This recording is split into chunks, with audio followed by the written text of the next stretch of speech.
welcome to Leaders of Tomorrow, the only show in Indian television where you, the MSME, get center stage. This is ET Now's special daily initiative to give MSMEs and entrepreneurs the opportunity to be front and center on every industry and area that matters to you. Tonight on the show, a panel of experts answering your questions, and later on, we will have an influencer with the incubator at Amity University.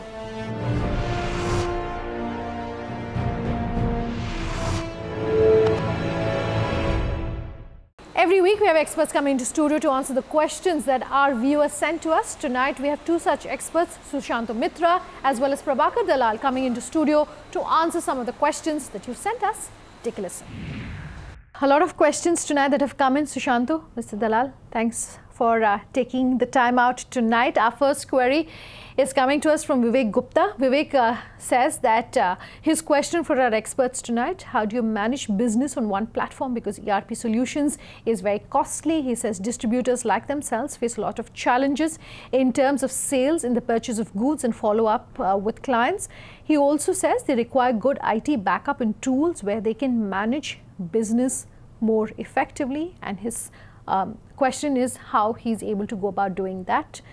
Could I come to you first on this, Sushanto? Yeah. So I think we discussed this earlier. Cloud computing is the solution today for all this. I don't know whether he's using the part of the ERP package of his client, or is he looking at his own ERP package. But there are multiple solutions available both for large companies and for smaller distributors and so on to use these services. They are low cost, they don't require a backup because that backup is taken care of by the service provider themselves. So the client does not have to worry about keeping a backup. Sure. Yeah, I mean, whatever is appropriate for his size of business, he can acquire that Tally, or there are many open source ERP systems which he can make use of. All right, that's in response to your question, Vivek. Thank you very much for sending us that. There's of course a lot of technology that you as a small entrepreneur can get access to, and some of the suggestions have been given by our experts tonight. Moving on to our next query. This is coming to us from S.R. Gurumurthy. He says Maxwell Systems provides complete solutions that meet the business requirements of construction company owners and empower the workforce with tools that streamline processes and maximize profits for every project. His question for our experts, his concern rather, is that they're losing customers. So he wants to understand what measures they need to take to attract and retain customers as far as his business is concerned. We largely hear about attracting and retaining talent, but if he's losing customers, then there's something which is not right. So what would you say? I think you should meet with the customers that he has lost, find out from them why they have gone away. Any deficiency in the service they provide, or is it the pricing issue? Because unless they talk to them, they will not know the reasons unless they themselves know. So they should talk with them. They should find out what are the practices the peers or the competitors are adopting. There should be a peer review and find out what deficiencies are there, and they should try to address those deficiencies. Okay. So have a solution basically for your customers instead of having the solution and then expecting possibly customers. But as he said, understand what the customer requirements are, understand what competitors are offering. Maybe somebody is offering something new which you are not offering. So you need to periodically check with your customers and your competitors and modify your product or service. Okay. So take a good hard look at why your customers are perhaps leaving, or you're not able to even attract them in the first place, and understand what is going wrong. And then you'll be able to figure what really should be the solution then, is what our experts are suggesting for you. Gurmurthy, and all the very best then for that. Our next query is coming to us from A.V. Prasad. He says that they're leading exporters, manufacturers, and as well as a trading company. He says his biggest challenge is productivity due to competition and the overall lack of demand in the market. Productivity, he says, has fallen. How can they improve productivity and motivate people to increase his profit level. So if he's a leading exporter and he's talking about motivating people and productivity, it's largely a sales-led role, I would presume, that he's talking about. Incentives, of course, is one thing that you can offer a sales team, as whether you're a big or a small company. But apart from that, what else should he possibly do to increase his productivity of his employees? One of the reasons he has given is that the demand is low.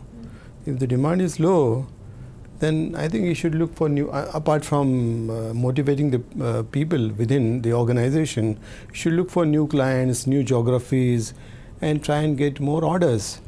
And if he gets more orders, the productivity will also improve. Apart from addressing the problems, why productivity is low, why people are not working to their potential. Sure.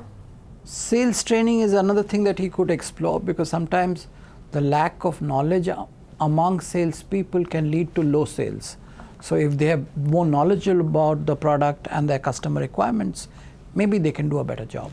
All right, A.V. Prasad, that's in response to your question. One, of course, is sales training. Two is understand why demand is falling, and then therefore perhaps why your productivity is also taking a knock.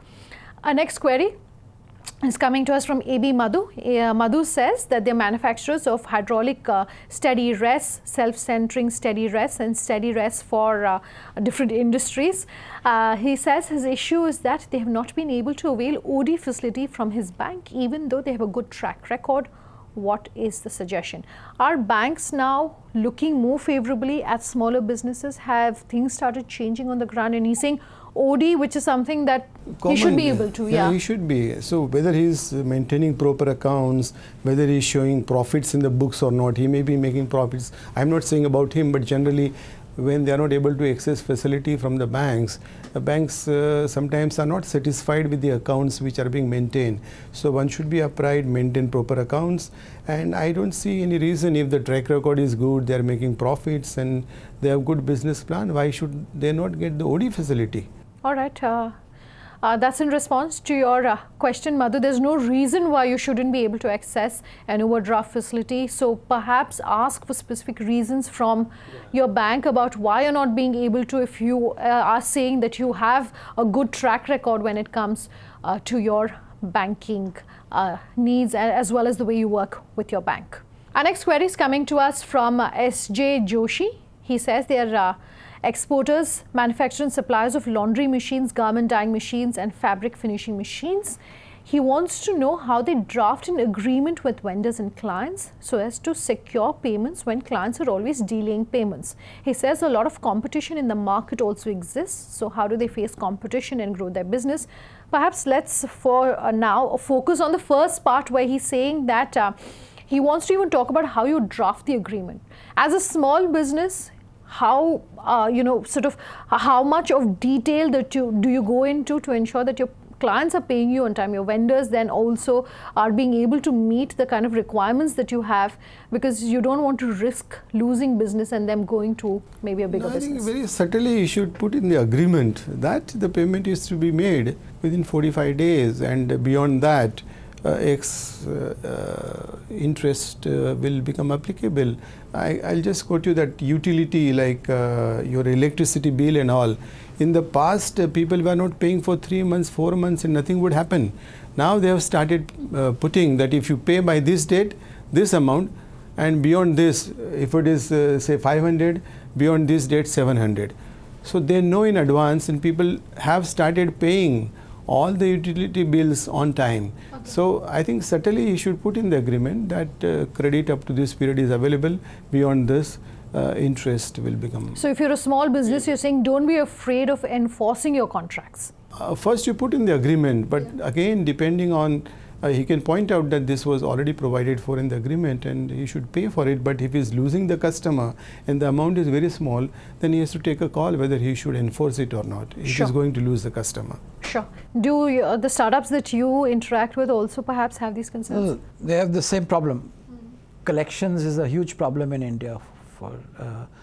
So one of the things is also to define the process of collection. Sometimes the process is not clear to both the vendor and the client. So they need to clarify how the goods will move or how the services will move and how payment will be made, what will define the point at which payment will be due and so on. So sometimes those things are not clear, and startups have a problem, or MSMEs have a problem in collecting their money. Of course, going to court and other things is a possibility, but what should be a last resort. Yes. Sure. All right. So, Joshi, that's in response to your question. Do look at putting it, of course, into your contract. Maybe not in very stringent terms, but ensure that the terms that you have are then adhered to. Let's quickly move on to our next query. Naya Sharif has sent us this question to say they're computer software developers. He says in global markets, as per their understanding, the government gives assurance through innovative insurance schemes that you will get at least 80% of your pay.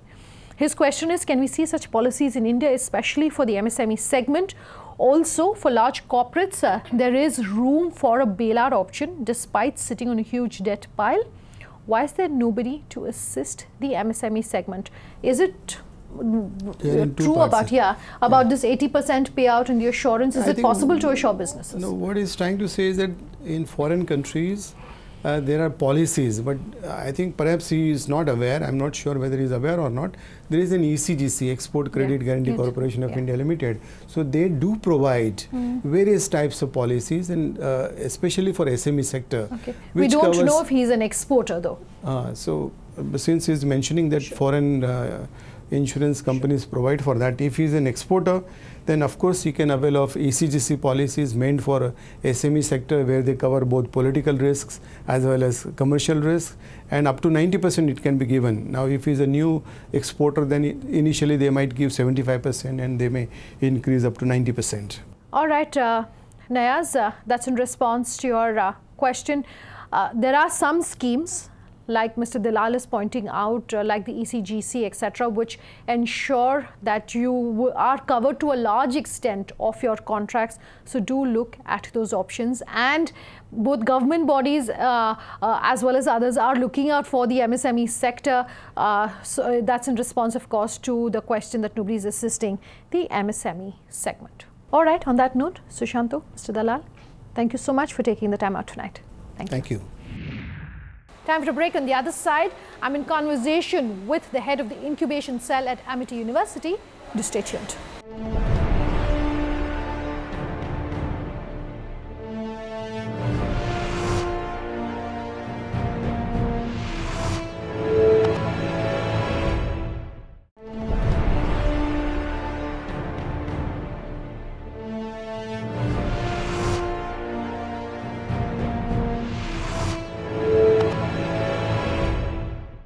Welcome back with us here on Leaders of Tomorrow, and tonight on our Influencer segment, a conversation with the incubator at Amity University.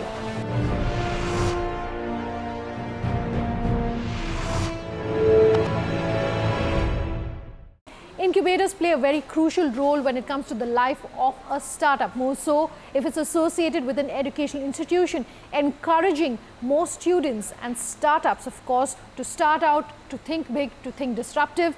Leaders of Tomorrow was in Raipur, and I caught up with Dr. Satyendra Patnaik. He's the head of the incubation cell at Amity University. Do take a listen to what he had to say. Thank you very much for speaking with us here on Leaders of Tomorrow. Very briefly, if we can talk about what it is you do at Amity University in terms of the incubator, and then I will talk about the importance of incubators. Thanks a lot. Amity Innovation Incubator, the name how we suggest, we talk about innovation, we talk about incubation. Now, incubator is something like, you are bringing up a baby. So we bring up small organizations, startup companies, business ideas, everything into one roof. And then we try to mend them, we try to nourish them through our expertise of business etiquettes, of business models. And then we try to provide them with other sources, virtual incubation, which we try to give it to them. And then after, we try to handhold them. Once it is done, we try to put them into the real sense, real market. And after that, we try to spin off them. No, it's a company when it comes out. You have a startup idea into the incubator, and then when it goes out, it's a company altogether. This is how is the concept of incubator in the country, and we try promoting it. Why is it so important to have incubators like yourself in educational institutions?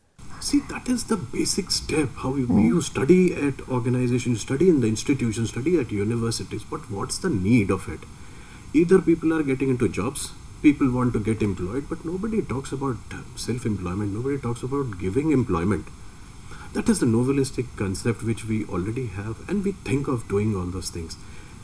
Universities are the basic backbone, the institutions are the basic backbone wherein you can have fresh minds. Microsoft is, we are ruling, Google, we are ruling. So all those things, it has to sprout down, the ideas has to come down from the universities, and the startup things which comes out has to be nourished well. Do you think there's enough understanding of the need for, sort of getting students to think like entrepreneurs within universities in India? Nowadays I've seen organization, business, you never heard of a course called as entrepreneurship. There are people, those who are studying engineering and they are having a syllabus which is onto entrepreneurship. There are people, those who really want to now in standard 12th, and I'm talking about universities, let us talk about even the smaller versions also. No, there are ideas which are there and the students get into the think of. So it starts with the basic step in the organization, the basic step in the class when they come up. The entire setup is changed these days. Now from the scope wherein we had people getting into jobs, now people want to this happens where every time in my classes also, and I think everybody of us will agree. We go and ask how many people would like to start their own company, we would find now approximate a good amount, a good percentage of people getting into the startup things. This is how the things are changing these days. And thanks to Sachin Bansal, Binny Bansal and all those. Yeah. You're based in Raipur. Is it easier for you to be able to find the kind of talent that you need when it comes to encouraging incubators, when it comes to finding those ideas in a smaller town like Raipur? Or do you think that it's still very concentrated in cities like Mumbai, Delhi, etc.? Earlier it was. Now I don't think we can say that because the initiative taken by our Chief Minister Dr. Raman Singh, last year he could do something called a Startup Chattisgarh. Okay. There were around 450 ideas which came. Similar thing happened with Think Raipur, which now is a part of More Raipur. We also at Amity, we also gave some ideas. Our student also suggested some ideas because of the smart city and all. And even for that we were felicitated at the National Youth Day. The government is encouraging us. Okay. Coming up with Startup Chattisgarh 2.0. They are coming up with a hub and spoke model which is called as 36 Inc, which is the 36 inclusive. Why it is 36? Because we are called as Chattisgarh. So the 36 inclusive, which is a incubator, state-owned incubator, which has around incubating space of around more than 1.5 lakh square feet area. Sure. And 5 government institutes and 5 private universities are getting the chance working together for the development of innovation and entrepreneurship in the region. For someone who's based in, say, Raipur or some other smaller city or town, do you think it's important that they look at ideas which are local to the area that they're in to give them that advantage over someone who's in another geography?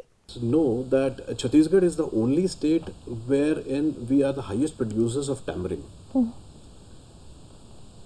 All the food tech institute or organizations are based in other than Chhattisgarh.